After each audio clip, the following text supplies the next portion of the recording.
action cette semaine, Wall Street 2, trop loin pour toi, AO le dernier Néandertal et sans queue ni tête. Côté coulisses, Action t'emmène sur le tournage du film Corps étranger de Victoria Musier-de-Lac. News, les prochains films à venir sur la planète cinéma. Enfin, les sorties Blu-ray à ne pas rater avec L'amour c'est encore mieux à deux, Prince of Persia et la réédition de Raging Bull. Assis-toi confortablement dans ton fauteuil, monte le son, c'est parti pour ton magazine Action.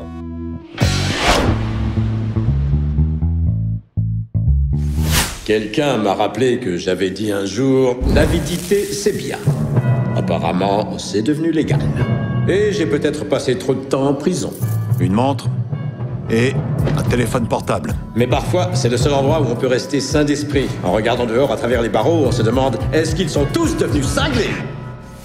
Wall Street, en plein krach boursier de 2008. Jacob, un jeune trader, est prêt à tout pour venger son mentor, que d'obscures tractations financières ont poussé au suicide. Il demande de l'aide à Gordon Gekko, le meilleur et le pire des gourous de la finance qui vient de sortir de 20 ans de prison. Jacob va apprendre à ses dépens que Gekko reste un maître de la manipulation et que l'argent ne dort jamais. 22 ans plus tard, le duo Michael Douglas-Oliver Stone te replonge dans l'univers boursier le plus puissant de la planète. Suite à la crise économique et financière de 2008, la 20th Century Fox demanda à ce que le script soit réécrit pour y ajouter des événements d'actualité. Oliver Stone s'offre quant à lui une double première fois. Première montée des marches à Cannes et première fois qu'il réalise une suite à l'un de ses films. Cette suite est en tout cas aussi divertissante qu'implacable. Pour sûr, depuis Wall Street, le monde est plus Stone. T'avais prévenu.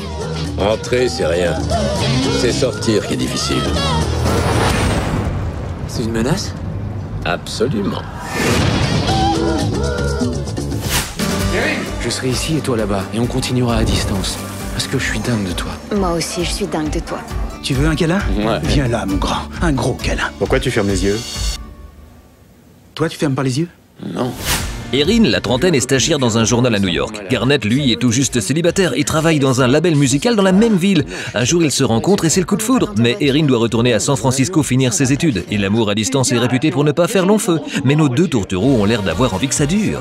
Après avoir partagé l'affiche sur le film Coral, Ce que pensent les hommes, on retrouve ici Drew Barrymore et Justin Long qui sont justement aussi en couple dans la vraie vie. Trop loin pour toi est le premier long métrage de fiction réalisé par Nanette Burstein. Après plusieurs documentaires, elle réussit là où bien d'autres ont échoué, t'offrir un vrai moment de détente avec cette comédie romantique américaine très originale. Oh! Phil! Ils ont déboulé si vite que je savais pas où me mettre.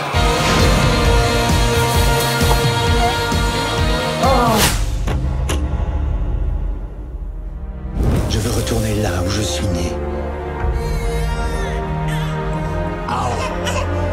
Ok. Les hommes à la face peinte ont peur de moi.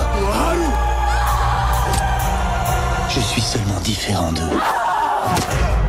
Pendant plus de 300 000 ans, l'homme de Néandertal règne sur la planète. Il y a moins de 30 000 ans, il disparaît à tout jamais. Alors son sang coule-t-il encore dans nos veines? Nul ne le sait sauf AO, le dernier des Néandertaliens. Réalisateur de 3 documentaires consacrés à cette période, Jacques Malater passe enfin au grand écran. Pour retrouver les décors du Paléolithique, l'équipe du film s'est orientée vers la toundra ukrainienne aux conditions de tournage extrêmes. À l'exception d'une séquence avec des abeilles, il n'y a dans AO aucun trucage numérique. Tous les animaux y sont bien vivants, même dans les scènes de chasse et de combat. Cette fresque grandiose est à découvrir dès cette semaine dans les grottes obscures. J'ai 43 ans, enfin un peu plus, et je vis en me prostituant. Je peux vous demander un service, monsieur? Vous pouvez me laisser passer devant, j'ai un rendez-vous et je suis en retard. Elle est charmante. Elle est généraliste ou elle a une spécialité? Alice, prostituée indépendante, ne supporte plus ses clients et veut changer de vie. De son côté, Xavier, psychanalyste, est là d'écouter les complaintes du divan et fait appel à une professionnelle pour tromper sa solitude. Alice et Xavier se rencontrent et entament peut-être la première étape d'un nouveau départ. Pour son 8e film, Jeanne Labrune dresse un ironique parallèle entre psychanalyse et prostitution. Ce qu'elle annonce être une suite à Ça ira mieux demain permet à Isabelle Huppert d'endosser de nombreux costumes comme autant de métamorphoses de son personnage. Elle y est une fois de plus éblouissante pour un film qui n'a pas ni queue ni tête. Tout ça quoi? C'est parce que je suis une pute que vous voulez pas de moi, hein, c'est ça? Vous voulez pas de mon fric parce que je gagne avec mon cul, c'est ça? T'en as pas marre de déconner? Parce que tu déconnes pas, toi.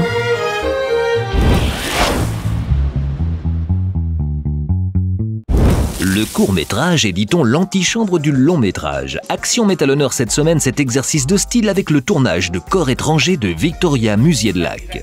C'est l'histoire d'un personnage, Frédéric Ambro, André dans le film, il retourne dans sa famille, ça fait 2 ans qu'il l'a pas vu. Tout mon film c'est un peu sur la rupture familiale, parce qu'il finit par partir. Et c'est sur le phénomène d'étrangeté dans sa propre famille et le fait de plus rien avoir à partager avec des gens avec qui on a grandi. Il y a un côté absurde là-dedans, quoi. Enfin, quand on n'a plus rien à se dire, quand il n'y a plus rien qui passe, quand voilà, on se retrouve dans des situations un peu cocasses et un peu absurdes. C'est traité, ce qu'il y a de forme dans l'écriture, c'est qu'on est dans un sujet noir quand même, mais contrasté par des véritables moments de comédie, une comique de situation un peu à l'anglaise, quoi. 25 €. What? 25 €. You pay immediately. S'il vous plaît. Ok, on change de plan. Si c'est propre. Alors Brice, peux-tu nous expliquer la scène que vous tournez aujourd'hui? Ah, c'est marrant, c'est le personnage principal qui cherche une chambre, qui est un peu paumé, qui va dans cet hôtel qu'il découvre est un hôtel de passe. Il me voit, il est très surpris, et le propriétaire de l'hôtel me voit et demande instantanément si je veux la chambre pour 1 heure ou pour une journée, quoi. Le personnage principal est dans cette espèce de monde un peu fantasmagorique, qui a un vrai monde mais que lui ne connaît pas. Il tombe dans un monde qui est de plus en plus absurde et de plus en plus étranger et il est de plus en plus maladroit et loin de ce monde-là. Il y a des putes, il y a des bars, il y a des tronches, il y a des... C'est un très beau scénario en tout cas, moi c'est vraiment ce qui m'a séduit. Ok, alors comment sort-on de Kaamelott pour endosser ce rôle pour le moins original? Moi en tant que comédien, ma caractéristique c'est souvent on a du mal à me reconnaître dans mes différents rôles. Kaamelott c'est celui qui a pour l'instant qui a marqué le plus et qui revient le plus souvent. J'ai fait, il y a 2 ans, j'étais à l'origine de Xavier Giannoli. Puis là, je m'essaye à la composition sérieuse en fait. Quand la réalisatrice m'a présenté le personnage, elle l'a qualifié de lapin blanc. En fait, ce qu'on appelle le lapin blanc au cinéma, c'est un personnage qui revient régulièrement dans le film. Qu'on voit en fond en fait, qui donne une espèce de couleur comme ça. Ça raconte l'histoire de cet homme qui va à l'hôtel et qui là découvre un autre univers, qui l'emmène complètement ailleurs. Et dans cet univers, il y a le lapin blanc, c'est cette espèce de masse qui est prostituée en fait. Qui est la pute mâle, voilà. Oh mon Dieu, sinon ça change le court-métrage? C'est un exercice qui est en train de disparaître, qui est l'exercice du court-métrage en pellicule. Ça coûte très cher, on en a un certain nombre de kilomètres, et du coup on fait très peu de prises. Il faut vraiment être instantané et répondre à la demande tout de suite, et il faut le faire, si on ne le fait pas là, on ne l'aura pas, quoi. Donc c'est intéressant, c'est un enjeu qui aide à choper une fraîcheur, quoi, qu'on peut perdre après au cours des prises. Là on le fait tout de suite, on le répète, on le fait, et je pense que ça va se voir à l'écran. Ouais. D'accord, et comment trouves-tu la réalisatrice? Elle est scénariste, elle est première assistante, ce qui gâche rien, parce qu'elle connaît un tournage, elle connaît le rythme, elle connaît le respect des gens, elle connaît l'organisation, donc elle s'avère être une très bonne réalisatrice, parce que c'est très agréable, et on arrive où on veut, ce qui est important. Je suis contente, j'ai des bons comédiens, j'ai des purs décors, j'ai une équipe qui est cool et qui suit. Pour l'instant, il n'y a pas eu de cata. Je vous recommande chaudement de voir Corps étranger si vous le voyez passer dans vos salles ou à la télévision, sans doute sur Canal+, Orange. Vous y verrez des prostituées masculins, et surtout vous y verrez une très belle histoire, très tendre. C'est criant de vérité et ça vaudra le coup.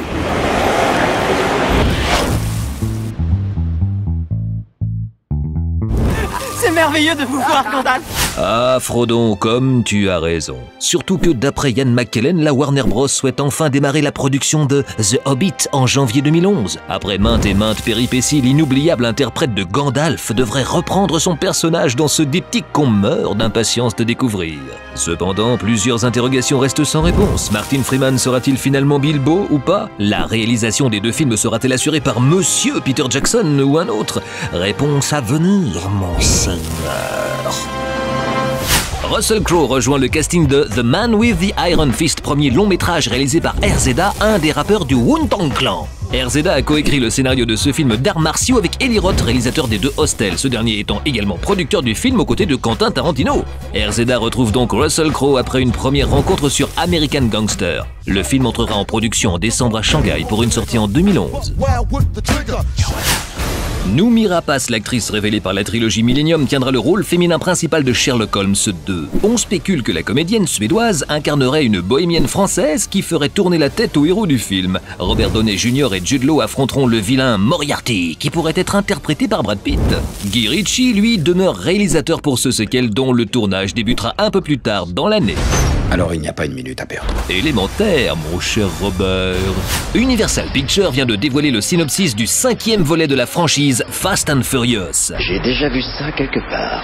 Ah oui, tu m'étonnes. En tout cas, cette fois-ci, Paul Walker, Jordana Brewster et Vin Diesel se cachent à Rio de Janeiro pour échapper aux autorités, mais réalisent rapidement qu'ils doivent concourir une dernière fois pour être enfin libres. C'est sans compter sur un homme d'affaires corrompu qui veut les voir morts, ainsi qu'un agent fédéral qui a pour mission de les capturer. Actuellement au tournage, Fast 5 retrouve le casting au complet des précédents épisodes enrichis de The Rock, prêt à passer la 5e pour ce nouveau Fast and Furious.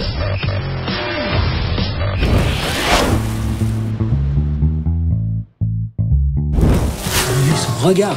C'est le coup de foudre. Bonsoir. Bonsoir. Ça fait du bien, hein? Presque envie de pleurer.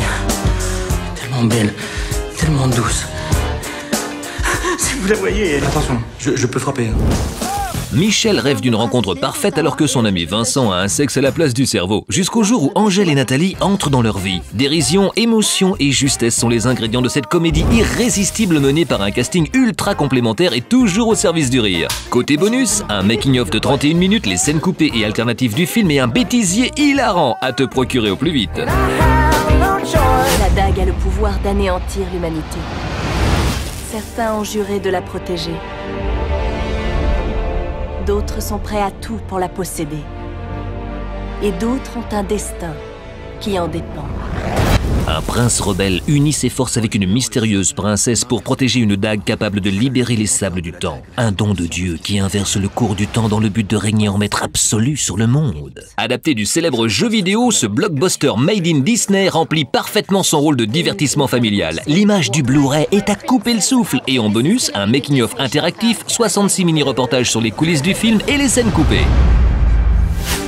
Enfin, pour finir, inutile de te présenter l'un des plus grands chefs-d'œuvre du 7e art. Raging Bull est sans conteste la plus belle réussite issue de la collaboration entre Scorsese et De Niro. L'abondance des bonus du Blu-ray vont te laisser littéralement KO. Les commentaires audio de Scorsese et de sa monteuse, un documentaire sur le scénario, le casting et la pré-production du film, un making-of de 27 minutes, une comparaison image par image entre De Niro et le boxeur Jack LaMotta, la chorégraphie des scènes de combat et un documentaire sur l'impact de la musique dans le film. Et pour ton plus grand plaisir, c'est l'occasion de te repasser en boucle cette réplique culte. You fuck my wife. What? You fuck my wife. Oh, c'est bon!